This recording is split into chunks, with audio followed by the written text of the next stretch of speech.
साथियों, इस समय पर ये वीडियो बनाने का औचित्य केवल इतना है कि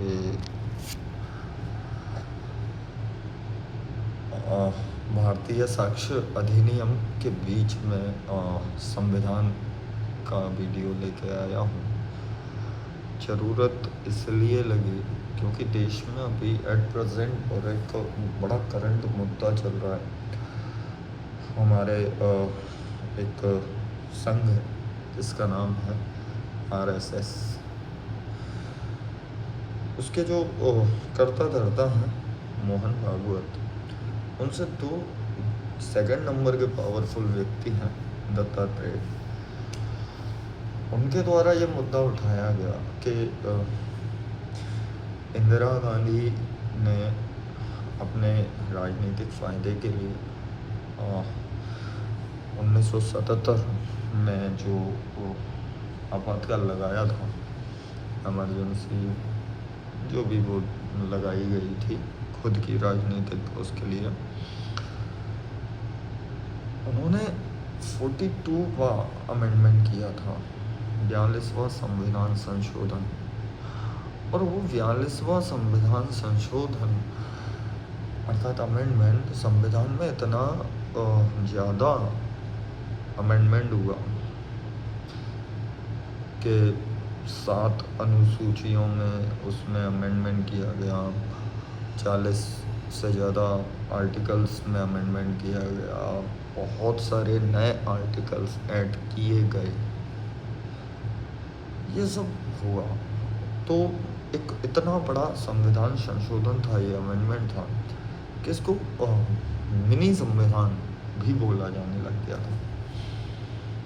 अब यहाँ पर सबसे पहले तो आप एक बात आपको पता होना चाहिए कि संविधान क्या होता है। अगर आपसे कहा जाए कि कॉन्स्टिट्यूशन को डिफाइन कीजिए तो क्या होता है? देखो, किसी भी देश को, किसी भी कंपनी को, किसी भी संस्था को चलाने के लिए कुछ नियम, कायदे, कानूनों की आवश्यकता होती है। जैसे आप अपने घर में कोई प्रोग्राम करते हैं, शादी करते हैं, तो आप पहले तैयारियां करते हैं। क्या तैयारियां करते हैं? तो भैया खाना कौन बनाएगा, हलवाई आपने डिसाइड कर लिया, क्या क्या बनेगा वो आपने डिसाइड कर लिया, मतलब आपने काफ़ी प्रिपरेशन की उसके लिए। उसी तरह एक देश को चलाने के लिए कुछ नियम, तो उसके लिए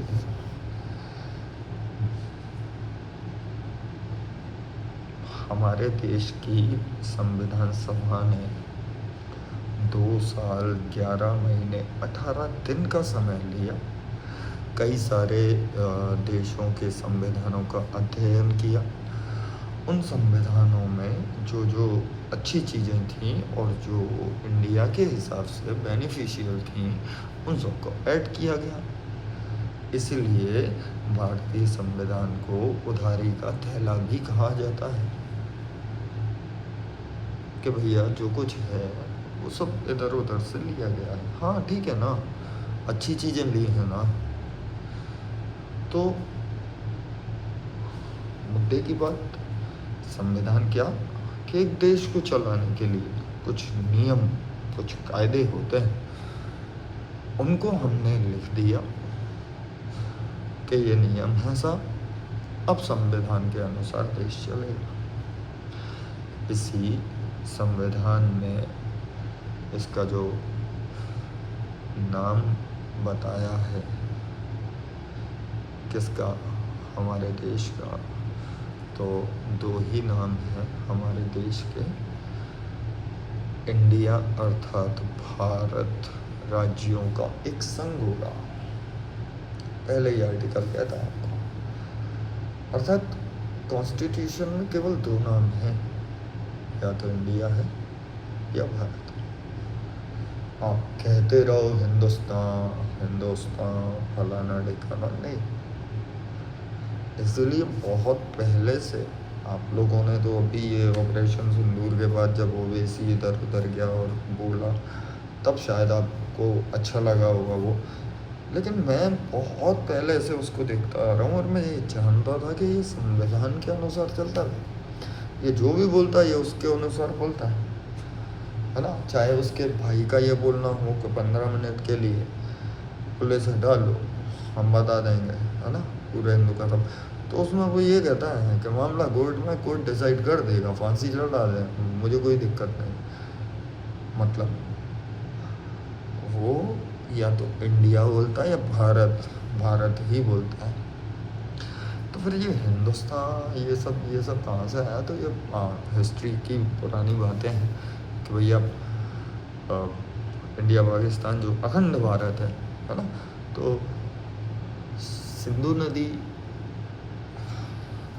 फारस और भारत अर्थात अखंड भारत के बीच में एक नदी बहा करती थी जिसका नाम था सिंधु। अब फारसी भाषा की एक खास बात है कि उसमें सा का जो प्रोनाउंसिएशन होता है वो होता है हा। तो जो फारसी लोग सिंधु के इस साइड रहते थे, उस सिंधु के इस साइड रहने वाले आर्य लोगों को सिंधु की जगह सा का प्रोनाउंसिएशन हा हुआ और वो हिंदू पड़ा। तो भैया ये इजाद हमने किया है ये नाम। अब नाम हमने किया तो धर्म आपने बना लिया। बाकी धर्म तो एक ही है, सनातन, जिसका ना शुरू का कोई जान पाया और ना जिसके अंत का पता है, उसी को सनातन कहते हैं। आप लगे रहो, आप अल्लाह को गाली दो, वो राम को गाली देंगे, दोनों कुल मिला के देव से ही रहना जो सब कमा लेके थे। खैर मैं ऐसी कोई फालतू की बातें नहीं करना चाह रहा, मैं केवल आपको एक फैक्ट चेक कराना चाह रहा था और ये मुद्दा बड़ा है। अब बात आती है कि क्या संसद इतनी पावर रखती है कि वो प्रियम्बल में से ये जो दो शब्द जो 42वें संविधान संशोधन में जोड़े गए थे, 3 शब्द जोड़े गए थे, जिनमें से 2 शब्दों पर बहस करना चाहते हैं, और वो 2 शब्द हैं सेक्युलरिज्म एंड कम्युनिज्म। अच्छा, एक और वर्ड है इंटीग्रिटी अर्थात अखंडता। तो भारत की अखंडता में कोई दिक्कत नहीं है कि व्यक्ति की गरिमा एवं राष्ट्र की एकता और अखंडता को सुनिश्चित करने वाली बंधुता। तो ये जो इंटीग्रिटी है, अखंडता है, इस पर कोई बात नहीं करना है। उनका कहना है कि जो सेक्युलर का मतलब है धर्मनिरपेक्ष, इसको हटाना चाहिए। मेरा बस प्रश्न ये है कि ठीक है, आप हटा सकते हैं। केशवानंद भारती बनाम केरल राज्य में माननीय उच्चतम न्यायालय द्वारा 7-6 के अनुपात से आदेश पारित किया था और उन्होंने बोला था कि आप ठीक है, आप मूल अधिकारों में भी परिवर्तन कर सकते हैं। फाइनली काफ़ी लंबा टाइम था, सुप्रीम कोर्ट ने बेरुवारी का जो पहला केस था उसमें नहीं माना था प्रियम्बल को, संविधान का था, तो उसमें अमेंडमेंट नहीं हो सकता था। लेकिन जो एक लीडिंग केस है, जो बहुत मतलब कॉन्स्टिट्यूशन में सबसे ज़्यादा पूछा जाने वाला अगर केस कोई है तो वो है केशवानंद भारती बनाम केरल राज्य 1973। तो जब ये हुआ कि इंदिरा गांधी ने 42वां संविधान संशोधन करके बहुत सारी चीज़ें ऐड कर दी, फिर क्या हुआ? जो अगली सरकार आई मोरारजी देसाई की, वो तो आपकी थी ना साहब, एनडीए गठबंधन की थी ना। तो तो मोरारजी देसाई की जो सरकार आई उसने उस 42 वाले अमेंडमेंट जो हुए थे उनको ज़्यादातर अमेंडमेंट्स को वापस ले लिया और इस अमेंडमेंट का नाम था 44वां संविधान संशोधन। तो महाराज मेरा कहना केवल इतना है कि अगर आरएसएस की मंशा उस समय होती, अम्बेडकर जी की होती, किसी की भी होती, तो क्या 44वें संविधान संशोधन में इन 3 शब्दों को वापस नहीं ले सकते थे क्या? ले सकते थे ना, नहीं लिया ना। क्यों नहीं लिया? क्योंकि मुद्दे की बात थी। एक आप आर्टिकल भले ही पढ़ते रहे है ना, नीति निर्देशक तत्व आर्टिकल 50 है ना, जो वो जुडिशरी को एग्जीक्यूटिव से पृथक कर रही है। एक्चुअल में सिद्धांत भी यही है कि 4 स्तंभ होते हैं किसी भी डेमोक्रेसी के। एक होता है लेजिस्लेचर जो कानून बनाता है, दूसरा होता है एग्जीक्यूटिव अर्थात कार्यपालिका जो उन कानूनों का पालन कराती है, तीसरा जुडिशरी होती है कि भैया जो लेजिस्लेचर द्वारा कानून बनाया गया उसको एग्जीक्यूट किया किसने? कार्यपालिका ने। और उसका उल्लंघन किया किसी व्यक्ति ने तो जुडिशरी उसको पनिश कर दी। तीनों के अलग अलग काम। एक चौथा और है, पीछे वाला शेर देखा हुआ आपने स्तंभ में, अशोक में 3 ही दिखते हैं। एक पीछे होता है मीडिया। अच्छा वो मीडिया वो गोदी मीडिया वाली नहीं है। एक्चुअल में मीडिया का कर्तव्य है कि चाहे सरकार कितना भी अच्छा कार्य क्यों ना करे, फिर भी सवाल सरकार से पूछना, विपक्ष का साथ देना, ना कि विपक्ष से सवाल पूछना। लोग गोदी मीडिया इसीलिए बोलते हैं क्योंकि हमारे यहाँ की मीडिया है ना 180 देशों में 157 157 रैंक पे आ रही है। तो इतनी मेहनत से वो इस रैंक को ला रहा है, मेहनत की है उन्होंने, है ना। धर्मेंद्र को मरने से पहले श्रद्धांजलि दे देते हैं। ऑपरेशन सिंदूर के दौरान अपनी सेनाएं लाहौर में घुसा देते हैं, कराची में घुसा देते हैं, है ना। तो इन लोगों की कोई वो नहीं बची अब, वो क्या बोलते हैं हम, क्रेडिबिलिटी, हाँ ऐसे कुछ। तो इन्हें कोई देखता नहीं है।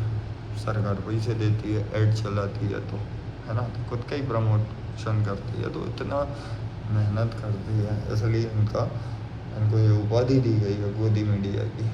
बाकी बातें करने से कुछ नहीं होता राम राज्य की। राम राज्य मतलब वो राज्य जिसमें एक ऐसा व्यक्ति जो कपड़े धोता है समाज के, जिसको आप लोग अगर जाति की भाषा में बात करूं तो धोबी व्यक्ति को भी बिना झिझक अपने प्रधानमंत्री या कहें राजा के मुंह पे उस राजा की पर्सनल लाइफ के बारे में कमेंट कर देना, उससे सवाल पूछ लेना, उसको बोला जाता है राम राज्य। यहाँ नहीं कि शिवपुरी का एक लड़का वीडियो बना के डाल रहा है तिवारी कि मैं जानता हूं कि मैं जिस रोड पे चल रहा हूं मेरे साथ कुछ भी कर सकते हैं ये पुलिस वाले, और अगले दिन उसकी मौत हो जाती है, उसी दिन उसकी मौत हो जाती है अगर वो वीडियो ना आता। क्या चल रहा है? चल में चल ही रहा है ना कि किसी ने कहा था कि जब गीदड़ की मौत आती है ना तो वो शहर की तरफ होता है, और ये आ रहे हैं अब ये पुलिस वाले अपने उसमें आ रहे हैं, ये जो कर रहे हैं इनसे गलत हो रहा है, ये जो कर रहे हैं वो सामने आ रहा है। लोग क्वेश्चन पूछने लगे कि अगर एक टीआई किसी पत्रकार का मोबाइल छुड़ा रहा है तो वो लूट क्यों नहीं है, और केवल इसलिए कि वो रिकॉर्ड कर रहा है। तो भैया कहाँ प्रोविज़न है ये बताओ कि पुलिस वाला अपनी ड्यूटी कर रहा है, उसको कोई मोबाइल में रिकॉर्ड नहीं कर सकता। और आपने अगर उसका मोबाइल छुड़ाया, आपने आपराधिक बल का प्रयोग किया उस पर, आपने उसको डराया, ये सब क्या किया? ये आपने सीधी सीधी लूट। और लूट क्या, उस समय पर अगर 5 थे पुलिस वाले उस थाने में तो डकैती की है। और हमारे जिले की एसपी साहिबा वही पीएम से सीख के आई है ना, मन की बात करना, जगह जगह जाके ये बोलना कि हम जनता से ये अपेक्षा कर रहे हैं कि कोई गुंडा आ जाए तो उसकी जानकारी दें। भैया गुंडों से डर नहीं लगता किसी मोहल्ले में, पुलिस वाले आ जाते हैं, डरते हैं लोग, क्योंकि आपके पुलिस वालों को बात करना नहीं आता, जिनके टैक्स से आपकी सैलरी, खैर सैलरी तो आप लोग क्या निकालोगे, सैलरी तो सीधी सेव होती होगी। खैर इतनी दम है ना, जो क्या है ना कि कुछ लोग होते हैं जो कभी उससे बढ़ना जिसको किसी का डर नहीं है, जिसको कानून आता है, जो कानून में जीता है। ये नहीं कि नौकरी लग गई अब क्यों ट्रेनिंग में पढ़ना, है ना, बहुत मेहनत की है ना। इस जिले का भगवान ही मालिक है। यहाँ के राजा नेताओं जैसे हाथ जोड़ने, यहाँ के राजा, यहाँ के साहब पूरे मध्य प्रदेश के सबसे अमीर कलेक्टर साहब, भाषण प्रॉपर नेताओं वाले, लेकिन जो काम होता है एक धारा 5 का आवेदन का अवलोकन, उस आवेदन को समझने में 8 महीने निकाल देते हैं। डिसाइड तो क्या ही करेंगे।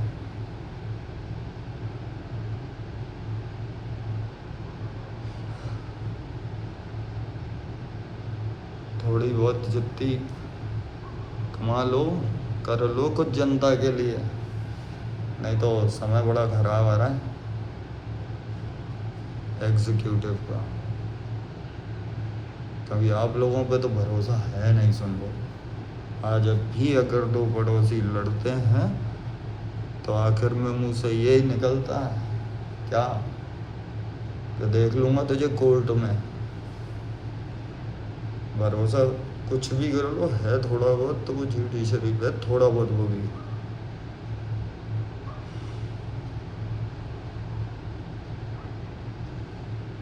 और खैर हम संविधान की बात कर रहे थे मैं तो वकील हूँ,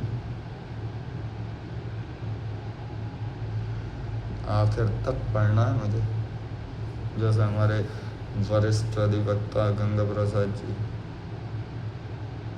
आखिर तक पढ़ते रहे। आप लोगों जैसे नहीं, हमारी फील्ड ही वो है। खैर हाँ, तो टॉपिक ये था कि क्या ऐसा हो सकता है। तो सीधी बात है कि स्वानंद भारती में माननीय उच्चतम न्यायालय ने डिसाइड कर दिया था कि कुछ भी करो, है ना, आप फंडामेंटल राइट में खूब अमेंडमेंट करो, खूब संशोधन करो, कोई दिक्कत नहीं, लेकिन ऐसा कोई संशोधन आप किसी भी चीज़ में नहीं करेंगे जिससे कि जो बेसिक स्ट्रक्चर है कॉन्स्टिट्यूशन का, आधारभूत ढांचा है, वो बिगड़ जाए। आप ऐसा नहीं करेंगे।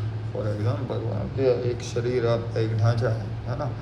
अब अगर मैं अपनी बीमारी की बात करूँ, मैं अपने शरीर की करूँ, इसी पे अगर मैं एग्जाम्पल दूँ तो डॉक्टर का कहना था कि साहब आधा जबड़ा जाएगा, है ना, गाल, फिर वो तो खेला हो गया। उसके बाद फिर वो शिकाई अर्थात रेडिएशन। तो रेडिएशन में तो एर्थ की साइंस में पढ़ा था मैंने कि रेडिएशन कॉज है कैंसर का, वो दे रहे हो, साथ में वो छाले मार, मतलब टोटल 6 महीने में, मतलब कुल मिला के बेसिक स्ट्रक्चर बिगड़ जाएगा। वैसे भी बिगड़ चुका है, पहले एक ऑपरेशन हो ही चुका है 2 साल पहले। तो अगर बेसिक स्ट्रक्चर बिगड़ेगा तो शरीर बिगड़ जाएगा। उसी तरह जो नींव होती है ना, नींव, बेसिक स्ट्रक्चर, जो ढांचा, कि तुम जो पिलर मिलर गड़े हुए हैं ना, वो बेसिक स्ट्रक्चर है। अब तुम ये दीवार तोड़ के एक छोटे कमरे को बड़ा कमरा कर ले रहे हो, 2 को मिला के 1 ले रहे हो। पंचमुखी हनुमान मंदिर जाके देखिए ना कि वहाँ पे क्या चल रहा है, बड़ा शानदार काम चल रहा है ना। आप लोगों का जो भंडारे की व्यवस्था होती थी उसको थोड़ा सा चौड़ा कर दिया है, तो ये काम चल रहा है। तो यही माननीय उच्चतम न्यायालय ने कहा कि कुछ भी करो, कोई दिक्कत नहीं, है ना, अमेंडमेंट कर सकते हो, लेकिन जो बेसिक स्ट्रक्चर है उसको आप अमेंड नहीं कर सकते। अच्छा, इसी केस में और इसके बाद आने वाले कई सारे, Maneka Gandhi versus Union of India और राय नारायण इंदिरा गांधी, इन सब में उच्चतम न्यायालय ने कुछ शब्दों को बेसिक स्ट्रक्चर बताया, कुछ चीज़ों को, जिनमें से पहला वर्ड है पंथ निरपेक्षता, जिसको आप चेंज नहीं कर सकते। दूसरा है समाजवादी। अब ये समाजवादी शब्द का मैं अभी अर्थ बताऊंगा आपको कि देखो, हमारा देश जो आज़ाद हुआ था ना, उस समय तक 2 व्यवस्थाएं चलती थी। क्या कि एक होती थी कम्युनिज्म और एक होती थी कैपिटलिज्म, है ना, पूंजीवादी और साम्यवादी विचारधारा। होता क्या था कि जो साम्यवादी विचारधारा वाले थे, जनरली सोवियत संघ, उनका मानना ये था कि जो देश का शासन है वो गरीबों के हाथ में रहे। अमीर पैसे कमाए, कोई दिक्कत नहीं है, लेकिन टैक्स जो है ना वो अमीर दें, जैसे गरीबों को सुविधाएं मिले, मतलब टोटल को मिला के गरीबों के लिए। वहीं पूंजीवादी व्यवस्था में वो ये कह रहे थे कि देखो, जो टैलेंटेड है ना, शासन उसके हाथ में होना चाहिए। तो जो अमेरिका की जो व्यवस्था है कैपिटलिज्म की, कि कुछ एक बंदों के हाथ में पूरा सिस्टम है। अब हम आज़ाद हुए थे तो हमें दोनों में से किसी एक विचारधारा को पकड़ना था। अब हमारे साथ दिक्कत ये थी कि हम पूंजीवादी व्यवस्था तो चाह के भी नहीं अपना सकते थे, क्योंकि इसी के चक्कर में तो हम गुलाम हो गए थे अंग्रेजों के। एक कंपनी ही आई थी ना, तो अगर विदेशों से कंपनी हम फिर से बुलाते तो हमें तो डर था सबसे बड़ा कि हमें फिर से गुलाम कर लेंगे। बात फिर दूसरी आती है, तो हम दिल से तो गए साम्यवादी विचारधारा के साथ, अर्थात सोवियत संघ के साथ, लेकिन हमने अपनी एक अलग व्यवस्था कि हम भैया ना पूंजीवादी में रहेंगे ना साम्यवादी में रहेंगे, हम समाजवाद की बात करेंगे, हम समाजवादी की बात करेंगे। अर्थात कि ना जामे ना बामे, हम गुट निरपेक्ष हैं, हमारी एक अलग व्यवस्था है। भारत और उस समय पर कुछ और देश, जिसमें पाकिस्तान नहीं, पाकिस्तान का सेक्युलर नहीं है, वहाँ पे इस्लाम धर्म पर आधारित है, वहाँ पर इस्लाम के आधार पर वो देश बनाया गया है। मतलब कलमे, वो बोलते भी हैं कलमे के आधार पर बना है हमारा देश। ठीक है, बढ़िया है। तो कलमा पढ़ा तुमने, है ना, कलमा, कुरान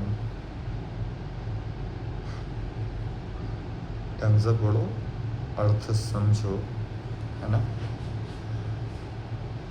दोनों जगह कंडीशन यही है, अंग्रेज़ों ने किया यही। काजी भी मैंने देखा, मौला भी मैंने देखा और पंडित भी मैंने देखा, सबके सब छल ना। दूसरों को तो बैकुंठ पहुंचा देते हैं जिहाद के नाम पे कि 72 हूरें मिलेंगी। इधर इस साइड बोलेंगे कि उर्वशी में इनका रंबा मिलेंगी, है ना, तो स्वर्गवासी हो जाओगे। तो दोनों जगह खेला एक ही चल रहा है, लेकिन अहंकार बढ़ रहा है ना, हम श्रेष्ठ हम श्रेष्ठ। अरे देव से ही रहे हो गाली। अगर हिंदू धर्म में वो हम सुनते आए हैं बचपन से, कण कण में भगवान है, तो उस मस्जिद के पत्थर में भी, हर एक ईंट में, उस शब्द में, उस अल्लाह नाम में ही राम है। और अगर आप उसको सब कुछ मानते हो साहब, है ना, उसका दर्जा आप किसी को नहीं दे सकते। आप धरती को माता या गाय को माता नहीं कह सकते। क्यों? तुमने सब कुछ उसको माना कि वही है, मैं आता उसकी। तो भाई इतना कमज़ोर है, मंदिर में नहीं होगा, राम का नाम करे फालतू नहीं, सही बात है। मुद्दा यही है। और अंबेडकर जी अच्छे से पढ़े हुए थे। अगर वो इतनी सारी पीएचडी, इतनी सारे विषयों में मास्टर डिग्री वो उस समय पर वो भी स्कॉलरशिप लेके करी थी, तो सोचा कितना ब्रिलियंट व्यक्ति होगा वो उस समय का। और उसने भगवत गीता नहीं पढ़ी होगी, उसने कुरान नहीं पढ़ा होगा।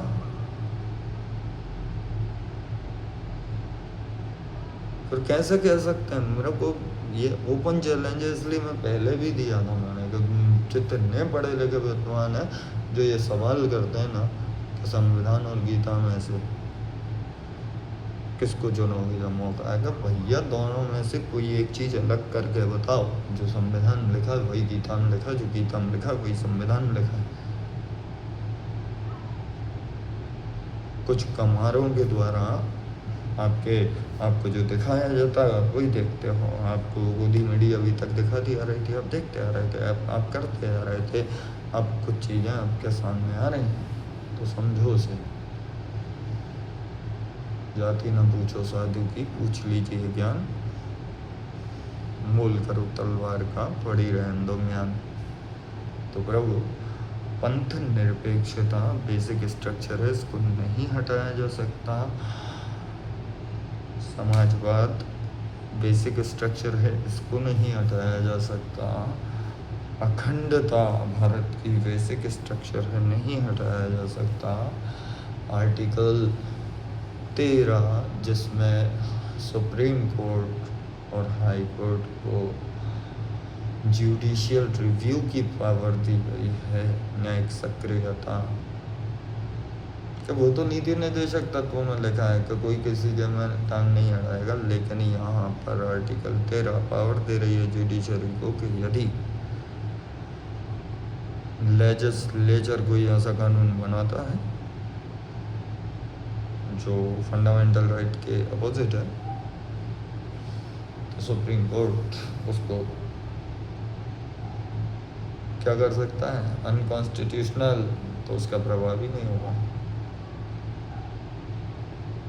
आप बना दो है, तो बनाने से कुछ नहीं होगा। तो इसलिए थोड़ा बहुत भरोसा है। देखो कहीं ना कहीं अगर जुडिशरी में भी लालच आ जाता है, तो हमारे उदाहरण है रंजन गोगोई साहब, चीफ जस्टिस ऑफ इंडिया रहे और 6 महीने के भीतर राज्यसभा सांसद बन गए। यार शर्म आना चाहिए। आपके काम से पूरी जुडिशरी पर सवाल उठता है। हम जैसे कानून के विद्यार्थी, हमें वो क्या कहें। खैर मुद्दे की बात यह है कि यदि ये प्रश्न उठता है कि क्या इसको चेंज किया जा सकता है, तो नहीं किया जा सकता। इसलिए कोई मतलब नहीं है। खूब बहस करो संसद में, जनता का पैसा खर्च करो, मानसून सत्र में खूब मुद्दा उठा, कोई मतलब नहीं है। कुछ नहीं होने वाला, लिख के दे रहा हूँ। दम है तो करके बता दो, जुडिशरी बैठी है। तो धन्यवाद आपका। वीडियो अच्छा लगा करे तो सब्सक्राइब कर लिया करो, अन्य लोगों से साझा कर दोगे तो फ़ायदा मेरा होगा, सपोर्ट आपका होगा, पैसा किसी का खर्च नहीं होगा, फ़ायदा ही फ़ायदा होगा। धन्यवाद।